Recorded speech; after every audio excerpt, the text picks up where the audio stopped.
आपका स्वागत है गांगुली टेक पर। मैं हूं संदीप गांगुली और आज हम लोग इस वीडियो में देखेंगे कि पाइथन में ऑब्जेक्ट ओरिएंटेड प्रोग्रामिंग क्या है। और ये जो वीडियो है ये थ्योरेटिकल वीडियोस में मैं कुछ भी आपको प्रैक्टिकल में नहीं दिखाऊंगा। इसके बाद जो वीडियोस होगा उसमें मैं आपको प्रैक्टिकल में सारी चीजें करके दिखाऊंगा। तो सबसे पहले बात करते हैं कि प्रोसीजरल प्रोग्रामिंग क्या होता है। तो प्रोसीजरल प्रोग्रामिंग में आप क्या करते हैं, आप फंक्शन क्रिएट करते हैं और फिर फंक्शन को कॉल करके अपना प्रोग्राम बनाते हैं। और ये जो फंक्शन होता है इसके अंदर जो है आप सारा मतलब डेटा को मैनिपुलेट करते हैं। डेटा को मैनिपुलेट करने का मतलब है कि आप वेरिएबल्स क्रिएट करते हैं, फिर उसमें जो है कुछ एडिशन सब्सट्रैक्शन इस तरह के ऑपरेशन आप परफॉर्म कर सकते हैं। और मेन मतलब ये होता है प्रोसीजरल प्रोग्रामिंग का कि आप जो है फंक्शंस का क्रिएट करके आप अपना प्रोग्राम बनाते हैं, जो कि अभी तक आप जो है अभी आप पहले की वीडियोस में आप देखते आए होंगे कि हम लोगों ने जो फंक्शन क्रिएट करके अपने प्रोग्राम्स बनाए। तो इस तरह का जो आप जब आप प्रोग्रामिंग करते हैं तो उसे प्रोसीजरल प्रोग्रामिंग कहा जाता है। और यहाँ पर देखिए मैंने एक एग्जांपल दिखाया जिसमें मैंने यहाँ पर एक एडिशन का फंक्शन बनाया, उसके बाद फिर मैंने ये प्रिंट स्टेटमेंट का यूज करके आउटपुट दिखाया। तो ये जो प्रोग्रामिंग का जो स्टाइल है इसको प्रोसीजरल जो है आपका प्रोग्रामिंग कहा जाता है। और प्रोसीजर का मतलब फंक्शन भी होता है। आप देख रहे हो कि हमने एक फंक्शन बनाया फिर हमने इस तरीके से आउटपुट दिखा दिया। अब बात करते हैं कि ऑब्जेक्ट ओरिएंटेड प्रोग्रामिंग क्या है। तो ऑब्जेक्ट ओरिएंटेड प्रोग्रामिंग को शॉर्ट में जो है ऊप भी कहा जाता है।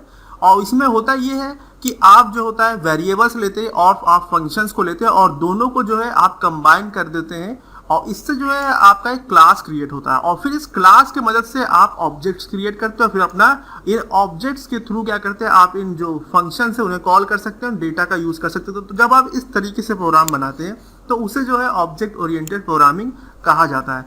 और ये सब कैसे करना है आगे के वीडियोस में आपको प्रैक्टिकल में दिखाऊंगा। और ऑब्जेक्ट ओरिएंटेड प्रोग्रामिंग में जो होता है दो इंपॉर्टेंट चीज होता है, एक होता है क्लास, दूसरा होता है ऑब्जेक्ट।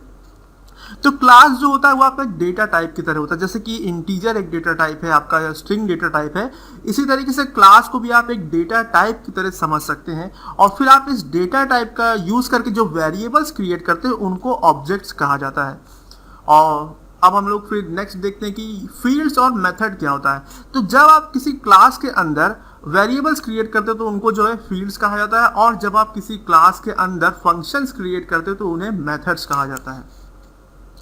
और जब आप ये फील्ड्स और मेथड्स आप किसी क्लास में दोनों चीज बनाते हो तो इन दोनों चीजों को कलेक्टिवली जो है एट्रीब्यूट्स भी कहा जाता है। मतलब एक क्लास है उसके अंदर कुछ वेरिएबल्स आपने बनाए, कुछ मेथड्स बनाए, तो आप ये भी कह सकते हैं कि जो वेरिएबल्स और मेथड्स है मतलब फील्ड्स और जो फंक्शन है वो आपका जो इस क्लास का एट्रीब्यूट है, आप ये भी कह सकते हैं।